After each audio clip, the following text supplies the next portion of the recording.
Yo, what's going on, snipers, and welcome back to our Anchorage Ice Tigers Draft to Glory franchise mode here in NHL 23. So I wasn't going to record this episode today. I was actually going to record this another day, but obviously you guys would have still seen this on normal time frame. But it's I was literally going to just start recording some MLB today, and apparently there was an update, and I'm in the middle of also uploading a YouTube video, so I can't do that both at one time, unfortunately. So I will have to be recording this Anchorage episode today instead. But at least it won't hinder your guys' uploads and stuff like that. It basically is just affecting me more so than anything. But anyways, in last episode, if you didn't catch the last episode, we took on the St. Louis Blues in the first round. And unfortunately, we've lost the series in 7 games, as you could see.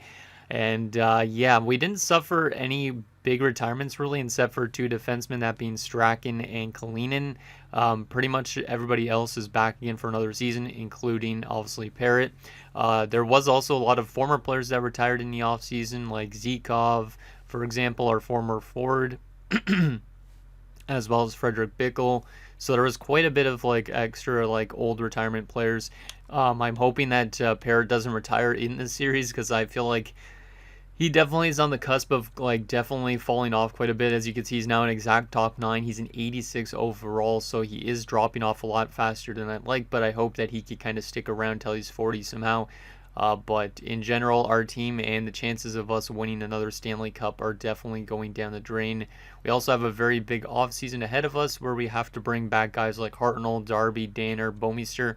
I don't think we're going to be able to bring all of them back just because of the amount of cap space we're going to have, but I'm going to try and keep this team as much together as possible. But there is a good chance that this team might never make the playoffs again the rest of the way. And we only have a few more seasons left of this, so the end of this franchise mode series might come faster than you would expect, which is not great. But at the same time, at least it will give us like a couple months to do our throwback franchise mode with like probably my 09 rosters, so that will be a lot of fun. But anyways, before we get into the draft in the entire offseason, I do have a couple comments to go over. So the first one is from Nick Bucker Barons OC. He says, "Thought you had this series, shaking my head. This one stings." And yeah, I agree. St. Louis ended up going all the way to the finals, though, to lose to Florida, but I thought we definitely had the series technically in the bag in a sense. But at the same time, there was only like a few players that really definitely stepped up, and that was like Darby and Parrott and Claxton, for example. Keith was good, Bobkov was good, but you get to some of these guys and they weren't as good. The plus minus as well is a little bit of an issue. And then the goaltending was also a little bit of an issue. As you can see, Novikov was pretty good, but when Pusher was getting thrown into opportunities, he did terribly. He had an 825 save percentage, which is absolutely atrocious for a goaltender that's an 84 overall. So I'm hoping that he has a better season next year in terms of the playoffs, but if we don't get to the playoffs even, it's not going to matter too much. But there is that. And then the last comment is from Saturn Otaku, who says, "Tough way to go out, but at least you'll be able to give Parrott one more shot at the big prize. Don't forget to hire new scouts." And yes, I do need to hire some new scouts because we did lose 3 scouts to retirement, and I did write them down on some paper, so we will be able to do that this offseason. But yeah, we'll at least be able to give Parrott one more shot, but this might be his last season in the NHL, and he is currently the best goal scorer in all time in Anchorage Ice Tigers history, I'm pretty sure. So I really hope he doesn't retire, because I hope that he could last maybe another few seasons, like I was saying, because I think he is at how much career goals now? I think he's getting closer to 700 if I remember right. Yeah, he's over 700. My bad, 730. So he's getting closer to like 750, which is awesome. And in playoff wise, he has over 100 goals as well. So yeah, hopefully this is not the last year for him. Hopefully he somehow like wings it out all the way till he's 40. Like if he's a 79 overall, I'm still going to be playing him as like a top line guy, because I know he could produce. He does also still have 2 more years, or 1 more year technically, left on his $13 million, which is a bit scary. Hopefully, if he doesn't retire in that period, hopefully he doesn't demand a ton of money and we end up having to lose him for his last year of his career. I want him here until he is retired for sure. So anyways, that was the comments. Let's get into this draft and see what we're going to be able to get here. And then hopefully we have a good season next year and all that. It sucks that Morgan Denny went on to win a Stanley Cup with Florida in a sense, and he's also won now multiple Norris trophies. Like, I wish I would have held on to that guy, but at the same time, I could not give him what he was demanding. It just didn't make sense for our team. Where are we drafting again? I think it was like 27th or 28th, right? 29th even. Oh my.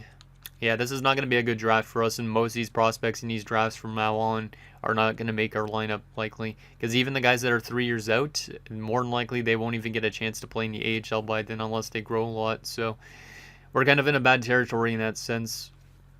But anyways, let's take a look at this top 5 of the draft anyways, just to see how awesome it is and see if there's any good players here late in the franchise mode. So Boston at 1 is going to take Kabanov, 80 overall playmaker.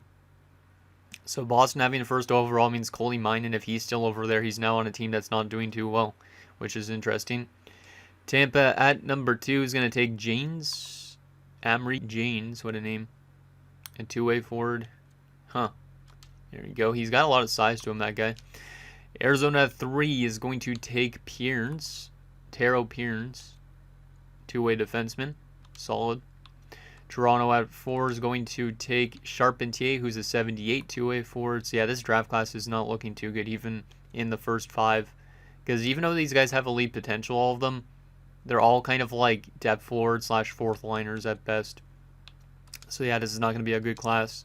Likely. There might be good steals in the later rounds, but Ethan Vitero goes to Detroit. Playmaker, looks pretty solid as well. But once again, all these guys are not really NHL ready. They're all kind of depth forwards in a sense, or depth defenders. So it'll be interesting to see how much of them actually get to the NHL next year. Some of them might be in the AHL if they're playing in the United States, in Europe, I guess. But let's enjoy our pick at 29 and see what we're able to get here. Hopefully there's some former players in free agency or something like that. If we have to bring in former players, that'd be good. But I don't know how much cap space we're going to have. Wow, our scouts did not do a good job. There's a lot of top 9s at this spot. Oh yeah, we did pin a lot of guys at the end of last episode, right? Yeah, we did. So we'll take a look at each position. So if we're looking at a goaltender, there's no goalie prospects. Defensively, if we're choosing somebody in this round, it'd likely be Adams, I guess. Yeah, because we'll probably take this lowly quite late in the draft. No right wingers. Left wing wise, there's 4 left wingers. Probably Haynes is the best out of the bunch. Those stats do not look good. Very similar players there. So Ragnarsson being almost guaranteed low elite makes me want to take him maybe instead. This guy doesn't look that good. Gene McNabb looks pretty good actually. Gene McNabb might be my pick. He looks the best out of those 4. So we might take McNabb there. Let's take a look at these guys. It's probably between Foot and McNabb. Foot is listed as a gem, so I might take him because of that. But Lume is looking also pretty good. But once again, these guys are all 3 years out, so more than likely none of these guys make it to the NHL on time. 2 Bs, a B-, and a 3 Cs. What was McNabb? All B-. Okay, so I think we're going to go with the gem here in Sawyer Foot, because he looks like he's going to be the best option. Obviously, there's a lot of other top 6 forwards, but we might as well go with the gems. So, Sawyer Foot, welcome to Anchorage. Don't think you're going to make it on time, but still. 65 overall top 6 playmaker. And he does have an X factor. That's actually pretty nice. He's got Send It, and he's also got Third Eye. So this guy's a really good passer, which means if he gets up to like a 75, if we put him next to somebody like Vico, he could do really well. So I don't really mind that pick, but at the same time, we are running out of time, so who knows if that guy's actually going to be that good. So, and if he's actually going to make it on time before the series ends. Hey, look, Ragnarsson's perfectly at this spot. There's also Comrie, who's a low top 4 gem. But low top 4s usually don't pan out unless their names are Morgan Griffin from Houston series. So, I think I'm going to take a chance with Ragnarsson because he might... Does he have an X Factor? Yeah, he does have a zone ability, guaranteed. I didn't even realize that when we were looking at him. He's also got Snipe, Relentless. Yeah, this guy might be really good. He might be like a 65 low elite, so he might end up making it before the end of the series. So let's take him. And he is a 60 overall sniper that is low elite, and he's got a lot of X factors. So this could be a really good pick, because if he gets a lot of development within 1 year, who knows, maybe he's in the NHL in these final few years. And then we got ourselves another shooter on our hands, which is really good. So don't really mind that. That's a pretty good pick for the 2nd round. Next pick in the 3rd round, do we have anybody still left pinned? Only Ott in Butsayev. We know we could take Butsayev next round. So, and Ott we could probably take in the 7th round. So we might as well take a look at what's supposed to go around this point still. Which there's not really a whole lot. There's some top 9s. Luke McGillis. Ooh, 5 years out. Goddamn. Yeah, this is not a great class. This guy's got decent shooting, so I might take a chance with him. Yeah, you know what? He's got good shooting. Let's take Parker Mealy. Why not? You know, he's a top 9. 54 overall is not great either. But he's got okay shooting categories, so maybe he's a good AHL player. But yeah, I might auto-sim the rest of his draft at this point. Because look, a 57 overall bottom 6 going in round 4. Yikes. We will probably take Butsayev now since he might be a little late. He might honestly be a low top 4, which would not be good, but we'll still take him anyways. Low late, 68 overall. Wow. I was not expecting that high of an overall at all. I know he's 19, so he's an overager, but damn, that's a high overall. Damn, yeah, he could get thrown right into the AHL club, I think, as early as next season, so that's a really good pick there, I'd say. Like 68 at 19. He could probably make the NHL before the end of the series, which is a great thing. And then we'll probably just take a chance with Ott, even though he's not supposed to get drafted. Might as well, even though he might not be a low elite. Let's see. He's a low top 6. It's not bad, I guess, for what's going around this stage. And then we'll probably auto-sim the rest of this draft, depending on if there's anything else that we could see, which, like I was saying, this draft class does not look good. Like, low bottom 6 forward supposed to go. There might be a low elite here with Houston. So, you know, we're going to just take him because he might be low elite. Low top 9. In our last pick of the draft, can we find ourselves a random steal that will never see the light of day? There is 2 maybe low elites here. Timo Berg, 5 years out. And Adam Fox. Oh, yeah, Adam Fox to forward. I think I saw about that, 5 years out. That guy's not supposed to even get drafted even remotely close. But it would be funny to take him just for the memes. He is younger than Berg. Yeah, you know what? We're going to take a chance on Adam Fox. I know he's not supposed to get drafted, but we'll see if he's ended up being good or not. Low bottom 6 forward. Well, that kind of sucks, but oh well. Oh well. None of those players were probably going to make the NHL team regardless. So there's our draft. Not a bad draft, I'd say, because Foote, Ragnarsson, and Butsayev are interesting. Mealy might make it. The rest of them, probably not.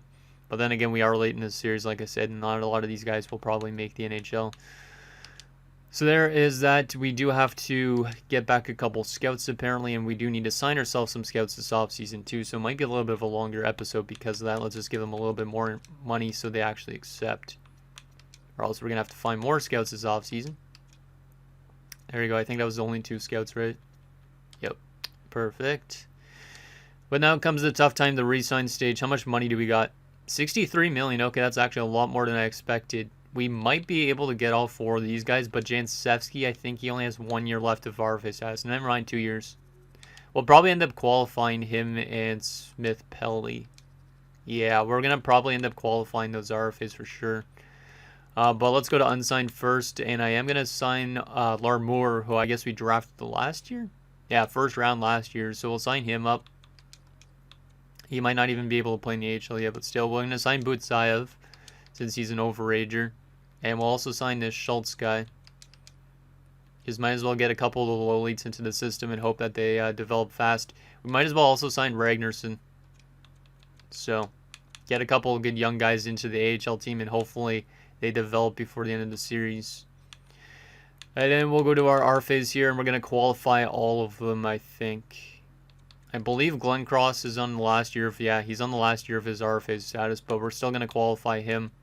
Howes, I think we still have a couple of years with, right? Yeah, a couple of years. So yeah, we're going to just qualify all these guys because RFAs, at least that will give us a little bit more money to potentially work with. Get these guys to drop their prices a little bit. And then, yeah, next offseason is going to be a doozy when we have to give Jansevsky a big deal because he had a really good rookie season. He won the Calder. I don't remember if I mentioned that or not. So there we go. Those guys are all qualified. UFA-wise, this is where it's going to be probably expensive. Yeah, this is probably where it's going to be expensive. Let's go to the bottom of the list first.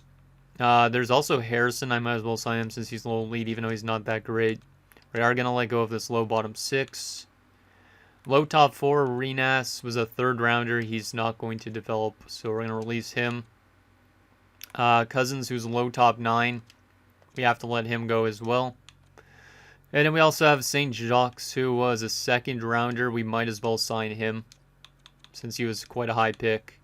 And we will probably let go of a couple guys in the AHL because I bet you they want one-way deals, yeah. I hate how that works. So, like, Lemieux, you are gone. And then likely Burns, Walzer, Vandenbush, DeMarchi, a lot of these type of, like, depth forwards are going to be all gone too. And if they're at the start of the season, then we'll be able to bring them back. But for now, most of those guys are probably gone. I'm not even going to try and sign them right now. I'm going to focus on Hartnell and stuff like that. We'll get this guy signed for the AHL, which means Bissick, you are going to be gone for now, I think. Yeah, I think Bissick is gone for now. Yeah, we'll let him go, but we might bring him back again because he might be a free agent at the start of next season.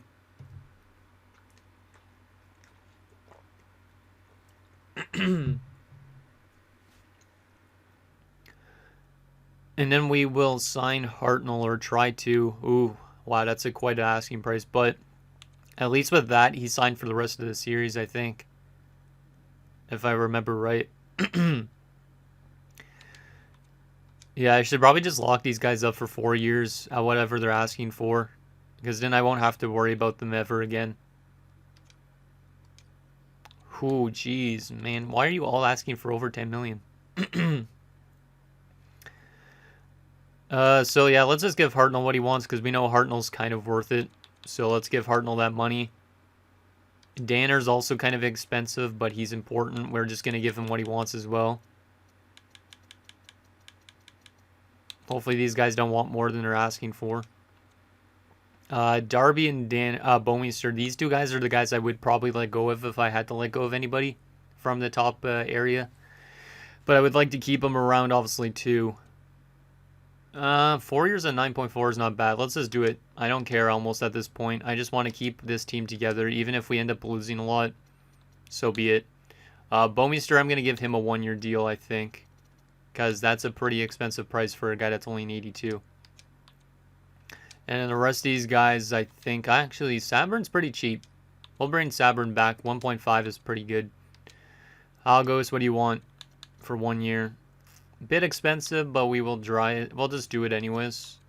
And then the rest of these guys, I have no idea if we're going to be able to get them all back. Lucic, you're cheap. We'll try and get you back. DeMarchi, that's a bit expensive. I might not be able to bring him back. Vandenbush is cheap. We'll bring him back. Walzer, you're cheap. We'll bring you back. And then Burns, you want a one-way, right? Yeah. So Burns will probably be gone then. So, yeah, we're going to let go of Burns. He technically was on a Stanley Cup winning team, but technically never played an NHL game at this stage. But we're going to let him walk for now, but he might be brought back at the start of next season. And then I think DeMarchi's got to go too. Even though he's got the X Factor, he's only played 1 season. 31 points is pretty good, don't get me wrong. But trying to get $3 million as a 78, I don't know. We'll have to see first on these other guys if they all accept and we still have cap space. Maybe I'll bring him back. Let's see. Advance a day and see if we get all those big guys that we offered contracts to again if they accepted. I hope they all did. They did. Wow, and we have 15 million in cap space. We do actually still have all our RFAs as well, actually, so I should probably... Yeah, I think Hagos might have to go as well. RFA-wise, that's going to cost a lot. Jansevsky is, Smith-Pelly's going to, Glencross, Houses. The rest of them, not so much. Yeah, I think I definitely got to let go of DeMarchi. And yeah, I think I'm going to let go of Hagos as well for now. But they might be able to be brought back at the start of next season if they're still there. But likely they get signed for a team's 4th line. So we'll write down Hagos, left wing / center. And then we also have a left winger in DeMarchi. So those guys are going to be gone for now just because of cap situations. I forgot about all the RFAs. So we need to give them money and it's likely going to take up a good chunk of our cap space. Yeah, because Jansevsky's probably going to be pretty expensive. So if we do still have cap space still at the start of next season, at least we'll know that our cap structure is getting a little bit better. But I had to sign a lot of those guys long term.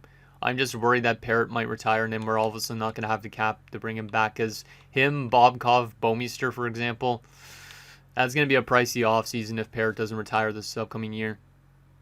Obviously, him and Bobkov would be priority over Bouwmeester, I think.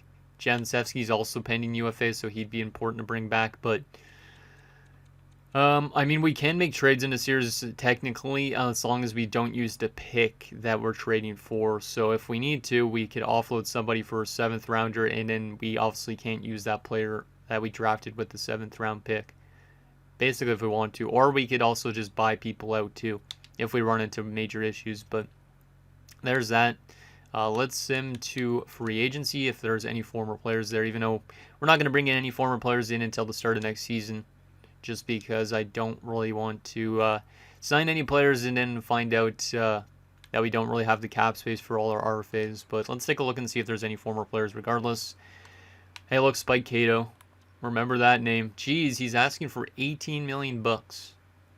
I remember when we played that guy in the playoffs a couple times. Fun times that were. Let's see, any former players, because a couple of players retired, like I said, that used to play with us. Hey, Larry Wong's back in free agency, asking for 11.5. Shout out to Larry Wong. I almost forgot about this guy, to be honest. He was in Winnipeg the last few years, had 69 points last year. Shout out to him.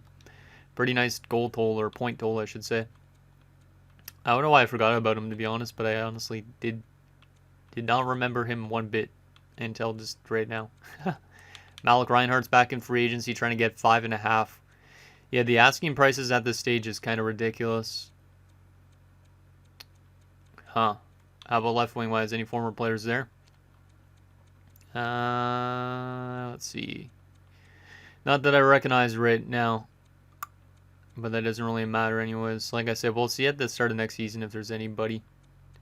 Wow, Melvin Lowry's a free agent, huh? That's going to be a big signing for whoever picks that guy up. Hey, look, Spike Cato has a brother, Dean Cato. Both of them are right wingers and a few years apart, so they must be brothers. So there is right wingers. Let's take a look at defensemen, see if there's any former defensemen. Damn, that Lawrence guy in Dallas decided to leave the free agency. He is trying to get $17.5 million. And if we had cap space, Esa Kolimainen is a free agent after all these years. He had that massive deal in Boston. Was picking up 30 to 40 points around. Still a really solid career for Esa Kolimainen, but like I don't have the cap space to bring this guy back, because obviously he would take up all the cap we have remaining. And yeah, he's likely going to sign with the Islanders or Calgary, but likely he'll never play another day in Anchorage, it seems like. Unfortunately, because I was kind of hoping that I would be able to get him at some point, but yeah, I think we just got to sim up to next season at this rate, because we don't have the cap space. We got to just hope that our RFAs sign for cheaper, and then we can maybe bring in some more former players to start next season. But Koskarana, wow, Koskarana's back in free agency, huh? Couple years in Buffalo. He also played in the AHL a little bit.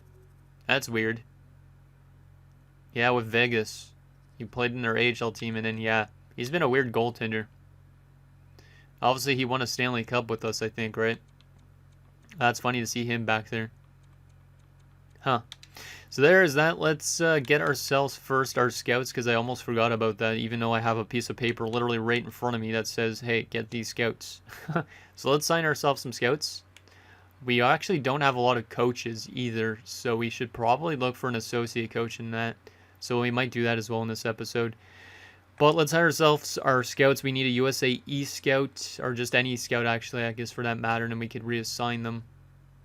So let's see what we got here. Is this the best overall? Yeah, A-. We'll get Jacina in. You're going to be one of our USA East scout probably. We'll get this Alto person for the DEL. And we'll get Dingman for USA Central. Okay, so those guys need to be reorganized. So there's the scouting taken care of. Let's go back to coaches here. Maybe find ourselves an assistant coach for Joe Thornton. Or any coach, really, for that matter. Damn, this guy's like a straight A coach. Damn, yeah, he doesn't have the greatest coaching influence. This guy's a straight A coach, though. That would be interesting. How does he fit our team? 69%. Okay, yeah, we're going to try and bring in Clermont. This guy has interest from other two teams, Philly and St. Louis. St. Louis obviously went to the Cup Finals last year, so I doubt we're able to get this guy. But to get him as an associate coach or an assistant coach, and then we can maybe move him to our head coach role. I don't know if I want to demote Thornton, no, is the thing, but we're going to try and get this guy in as one of our coaches. And then we also need an associate. Let's just look for a B kind of guy. Maybe this Ivani guy. How does he fit with our team? 63%. Yeah, that sounds fine. We'll get you in as assistant, and we will get you up there a little bit more. Perfect. See if those guys accept. Because I just need a couple new coaches into this team, and maybe that will help out our team even in terms of chemistry and making the playoffs next year. Even though I feel like it's less and less likely. Claremont goes to Philadelphia, so we unfortunately don't get that straight A coach, but we do get Ivani as an associate, which is nice. He's not that bad of an associate coach. We do still need or actually, that was an assistant coach. We need an associate still. Let's see if we can find ourselves a good associate. That really sucks about that one guy, though, but it's because we're not competitive. It makes sense that he wouldn't want to go with us. This guy looks pretty decent. 54 team fit, though. We want somebody with a good team fit, too. 77 for Steven Stamkos. Well, Stamkos, you are going to be joining our bench, hopefully, alongside Joe Thornton. Vegas also has interest, but I'm going to try my best to get Steven Stamkos as an associate coach, because honestly, he might be better to be our head coach than Joe Thornton if he's got that big of a team fit. 77%.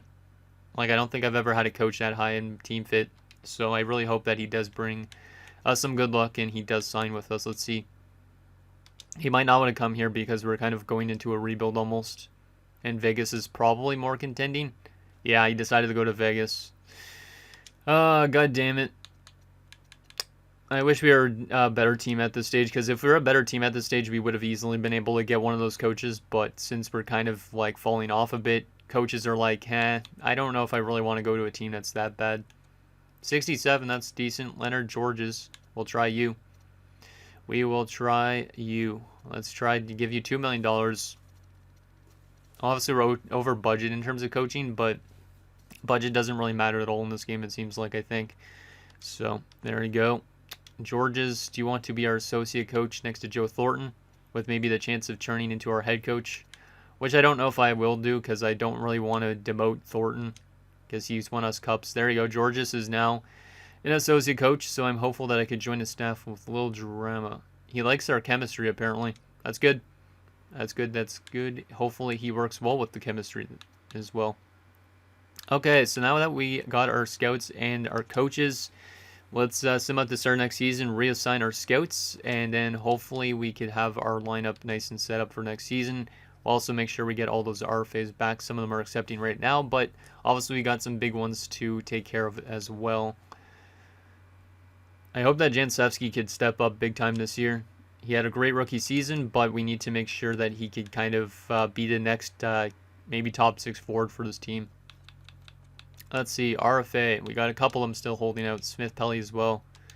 And we do still have the cap space, so we'll just give them all what they're asking for at this stage, because they're relatively cheap, all of them.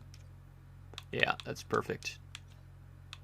Okay, now we'll have everybody signed up, and then we'll obviously, like I said, get ourselves situated for next season. I'm excited to see what our team's looking like, but at the same time, I feel like we're definitely going to be taking a step back.